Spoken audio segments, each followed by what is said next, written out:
Hello again, this is Christina with the next video in the math video library for Kenyatta College in Redwood City, California.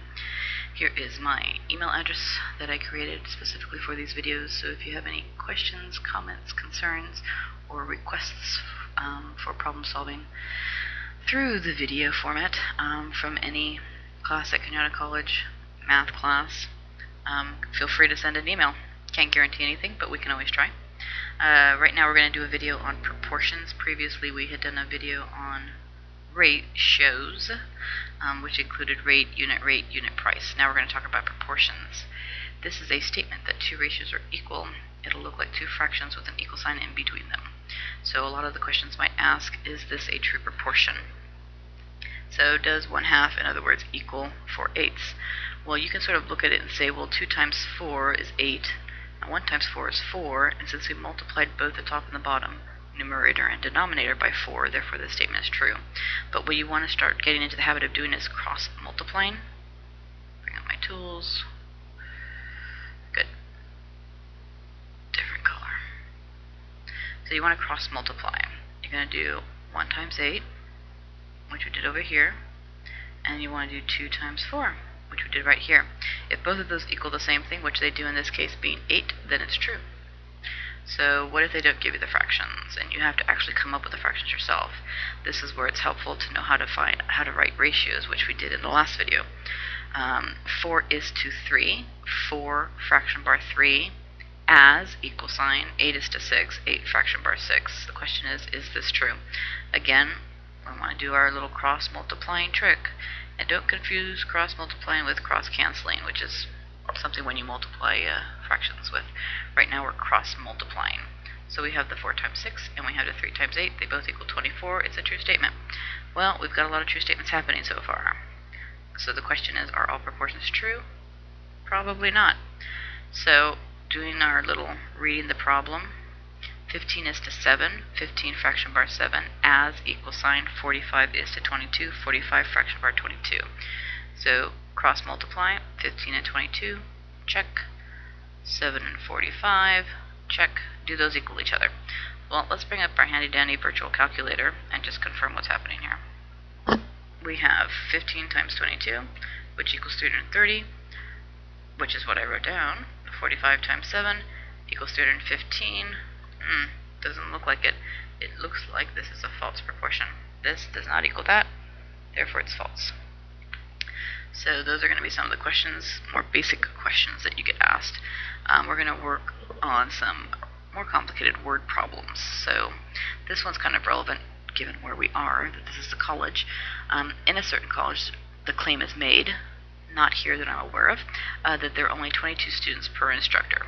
There are 50 instructors and 1,335 students. Is the claim accurate? So you'll notice that there are 22 students per instructor. That's this, 22 students per instructor. But we have actually 50 instructors and 135 students. That's this. Now, when you're dealing with proportions, you want to keep your units on the top and the bottom together.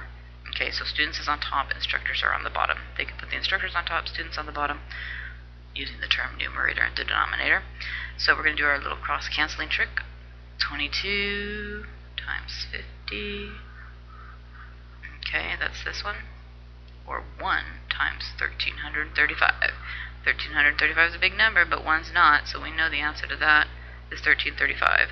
But what is 22 times 50? If you don't want to do any multiplying by hand, you go to your handy dandy calculator and you figure out that it's 1,100, which is actually what I had already. Okay, so does 1,335 equal 1,100? False. So we know that the claim is false, but what does that really tell us?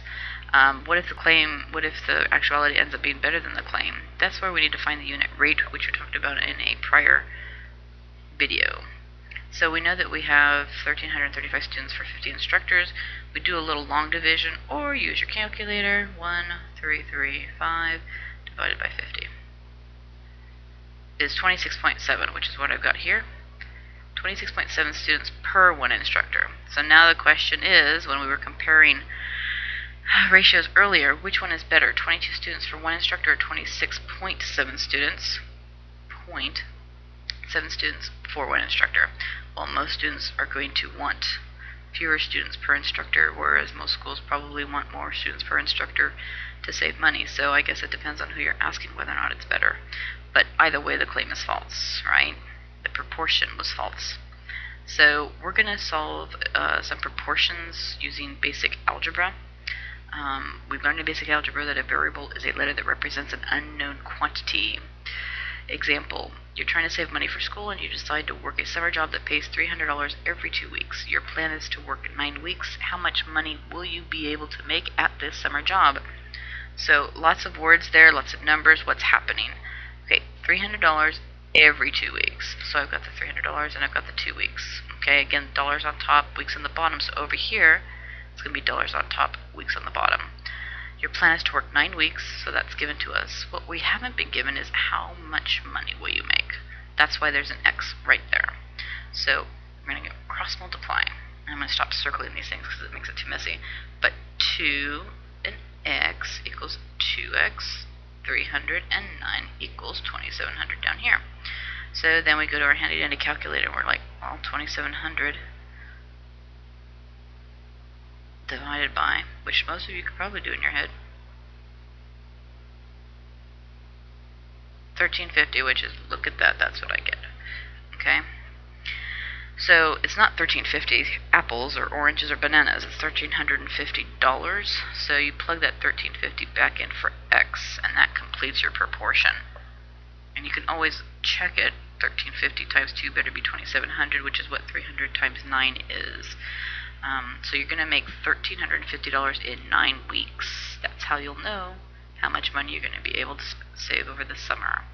So we're going to start working with some fractions and the proportion problems, and both of my problems involve baking because that's what I like to do. So you need a half a cup of butter to make 5 muffins, but you need to make 18 muffins because you're doing some sort of bake sale. So how much butter do you need? So we've got the 1/2 cup to make 5 muffins, 1/2 cup to make 5 muffins. So over here it's going to be cup, and over there is going to be muffins. Okay, so again, cups on top, muffins on the bottom. Cups in the numerator, muffins in the denominator. You can switch them if you want and put the muffins on top and the butter on the bottom. It's up to you. Either way, you're doing our cross multiplying. 5x is 5x here and here. 1/2 times 18, 1/2 times 18. And you multiply those through, which you should know how to do with fractions, you get 9. So 5x equals 9. Now, in order to isolate the variable, you need to do the opposite of the mathematical operation that's taking place.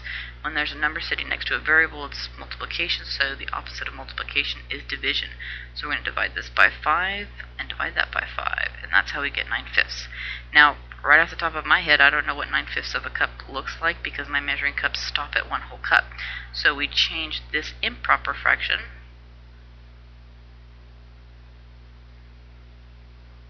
into a mixed number. And for those of you who don't know, the pound button means number. So 1 4/5 cup butter makes more sense to me. So in order to make 18 muffins, you're going to need 1 4/5 cup of butter. And that's pretty close to 2 cups. So there you go. The next problem, we're going to make cookies, not muffins, and we're using flour, not butter, although I'm sure we're going to use butter in the cookies. Where you need 1.5 cups of flour to make 2.5 dozen cookies. Now, this is a little different. How many dozen cookies can you make with 3.5 cups of flour? You notice what I did. I've got the 1.5 cups, I've got the 2.5 dozen, I've got the 3.5 cup, but look, the X ended up in the denominator. For those of you who are going to freak out by having a variable in the denominator, it's something you're going to have to get used to because really it's only going to last for one step. Because as soon as you cross multiply, you get 1.5x, and look, it's as a whole unit there. It's no longer in a fraction form and it's no longer in the denominator. However, again, you can always decide if you want to put the dozens on top and the cups on the bottom. And then your X would end up on the numerator. But really, you got to get used to having that variable anywhere it feels like being. So 2.5 times 3.5 is 8.75. We can confirm that in the calculator. Eventually, you guys will trust me. But it's good for you to see what's happening in the calculator. You'll see why soon. So that's 8.75, which is actually what I had right here. We still got the 1.5x, and again, we're going to divide this side by 1.5. We're going to divide this side by 1.5, because here is multiplication taking place, so we do the opposite. That gets us to division, okay? 1.5x divided by 1.5 leaves us with just x. A lot of students think it leaves us with just 1. It does not. There was no x over here. There's just 1.5. So 8.75 divided by 1.5, handy dandy calculator, 5.8333. 3 repeating, in fact. But really, 5.833 dozen, that's kind of hard to figure out. So there's a special function in your calculator. If you click math, see that number 1, click 1, fraction, and then click enter on your calculator. It says 35 sixths. Okay, now 35 sixths dozens doesn't help very much either. So you turn it into a mixed number, and you get 5 5/6 dozen. And that didn't end very nicely, but at least you know how many about dozen you're going to do. Now, hopefully you know that 5 5/6 dozens is pretty darn close to 6 dozen cookies. So if you're looking for a little less than 6 dozen cookies, you got it. If you're looking for a little bit more than 5 1/2, you got it. So there you go. That's our video today for proportions, which uses ratios, both of which look like fractions. So if you have any questions, comments, concerns, or problems from Kenyatta College math textbooks that you think would be useful in a video, go ahead and email me and let me know. Christina_Kenyatta tutoring at yahoo.com. And while I know that Kenyatta has a little Enye there, I don't think for email purposes you need to be worried about that. So that is our video on proportions. See you guys next time.